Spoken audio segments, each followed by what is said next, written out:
The rogue will receive new abilities, talents, and also changes in the Burning Crusade, and those I'll cover in this video.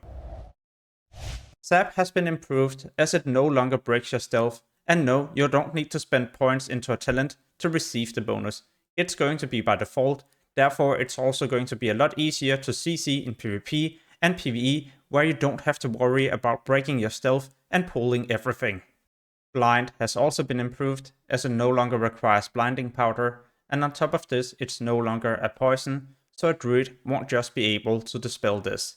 The cooldown has also been reduced from 5 minutes down to 3 minutes, and on top of this there's going to be a talent you can spend points into, which reduces the cooldown by 90 seconds, so now your cooldown is also going to be 1.5 minutes. Another useful change I'm looking forward to is going to be poisons. They last for an hour, and there's no longer charges, so when you apply a poison to your weapon, you will be able to use it for exactly an hour. Wound poison also becomes a lot better. In Classic, it reduced the healing by a certain amount, now it's going to be a certain percentage, all the way up to 50%, so even though a healer is getting better gear, it's still going to have a huge impact in PvP. Finally, Garrote is also starting to deal a lot more damage over 18 seconds. On top of it, when you use it, it's also going to silence an enemy for 3 seconds, making this ability so much better. Before I cover the new talents, there's 2 more changes we also gotta be aware of. When you have combo points on a target in Classic, and if you switch target, it will now remove the combo points. In Burning Crusade, you will still keep the combo points until you use an attack which generates a new combo point on another target. The consumable Subtlety has sadly been nerfed. It's no longer restoring 100 energy, but instead 40. It is still good, but definitely not as useful when you need to burst down a target. Alright, moving on to the new abilities we unlock as we're leveling up. Envenom is an ability you use as a finish move, just like Eviscerate, but Eviscerate is in fact doing more damage than this, unless you have poisons on your target, as it will now also consume some of those poisons. A quick example, if you have 5 deadly poisons on a target and 5 combo points and you use your venom, then you consume all 5 doses, and this is what also deals a lot of additional damage. At level 64, you unlock Deadly Throw. This requires you to be within 5 to 30 yards of your target, so you will be able to use this as a range ability. You can spend from 1 to 5 combo points, the more points, the more damage, but it also applies a slow effect to your target, which reduces their movement speed by 50% for 6 seconds. You can also get the PvP Gladiator Gloves. It provides a buff to Deadly Throw, so when you use this ability, it's also going to interrupt and prevent any spells in that school from being casted for the next 3 seconds. What I'm probably looking forward to the most is going to be Cloak of Shadows at level 66. For the next 5 seconds, you will also increase your resistance to all spells by 90%. Absolutely broken versus casters. And if you have a damage over time, you can also use it to remove all those spells. So for example, right here, I'm now able to stealth and zap the target. Or you can use Cloak of Shadows, followed by Vanish to get away.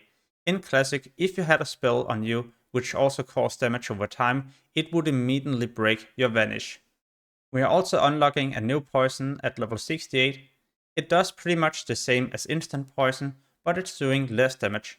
However, the poison effect are also causing no threat, so if you're struggling with your threat and usually pulling a lot of aggro, then it's better to use the other one instead of instant poison.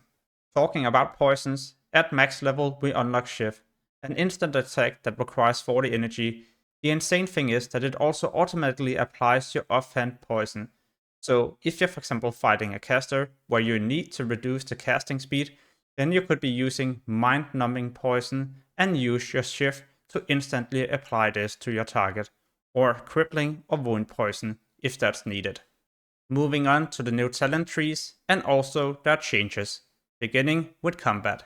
Mace specialization has received a change as it now does 5% crit damage instead of 5 mace skills, and this is because weapon skills has been removed in this expansion. Therefore, if we scroll further down, weapon expertise now increases our expertise instead of weapon skills.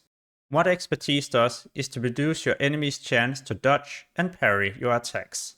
We are also getting a lot of new talents. for example Blade Twisting, which gives your Sinister Strike, Backstab, Gouge and Shift a 20% chance to daze the target for 8 seconds. We can also increase our total stamina by 4% and agility by 2% with this passive talent. And to our right, just close to Adrenaline Rush, you find Nerves of Steel, which increases your chance to resist stun and fears by 10%. Sadly, combat rogues are mainly just receiving new passives, so not a new ability you can use to deal a lot of damage. But all of these things, even the one here at the bottom, is improving your character's performance. What about Assassination? Is this going to be any better? In the second row, we used to be able to improve our slice and dice, but this has been replaced with this new talent, which is of course amazing. But if you wish to improve your slice and dice, you will instead need to spend points in the combat tree. Quick Recovery is also new, and it increases healing effects on you by 20%. In addition to this, if you fail a finish move, you will also regain 80% of the energy. Fleet-footed increases your chance to resist movement impairing effects by 10% and also increasing your movement speed by 15%. Just be aware it doesn't stack with similar effects. If we scroll further down, we find Master Poisoner. This reduces the chance for your poisons to be resisted by 10%, and it also increases your own chance to resist poison effects by 30%. The one below isn't really that great, at least not in PvE situations, as you're not meant to take physical damage anyway, as you're not the tank. Below this we find Weakness. Spend 5 points into this, as it increases your offensive abilities damage by 10% for 10 seconds after using a finishing move. Unlike combat, then we are at least getting a new ability at the bottom, Mutilate. This requires you to use 2 daggers at the same time and also be behind the target. You can do some pretty good burst, but I feel like combat is just going to be a lot better, at least in PvE. How about Subtlety? Dirty Tricks is a brand new one. It increases the range of your blind and zap ability by 5 yards and also reduces the energy cost by 50%. Elusiveness used to be in tier 2, but it has now been moved to tier 4, as you can see right here. Preparation has been nerfed, as it's no longer resetting the cooldown of your blind, and also Blade Flurry if you have picked that talent in the combat tree. We're also getting a lot of new ones, for example Master of Subtlety. When you use a stealth ability, you're dealing 10% more damage and also 6 seconds after leaving stealth. The thing about Subtlety is a lot of these talents are also mainly meant for PvP.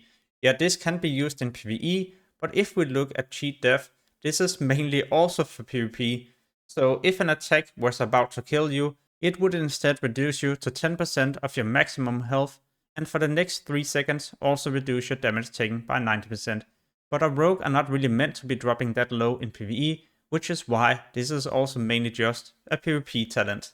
I know this is not the exact same case with Sinister Calling, but Shadow Step, yeah, you could use it to get behind a target in a raid or a dungeon, but let's be honest, this is also for PvP and especially arenas. You can for example use Shadow Step to quickly travel behind the target to kick them, or if you're in stealth, Shadow Step to zap. To summarize, then this specialization are mainly for PvP. Most high rated rogues were playing Subtlety, and in PvE it were combat or Assassination.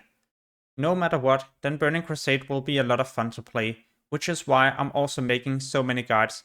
Gold making, leveling, tips and tricks, preparations, yeah, there's a huge list. And soon I'll extend it with even more videos that you don't want to miss. So make sure to subscribe and hit the notification bell. Peace.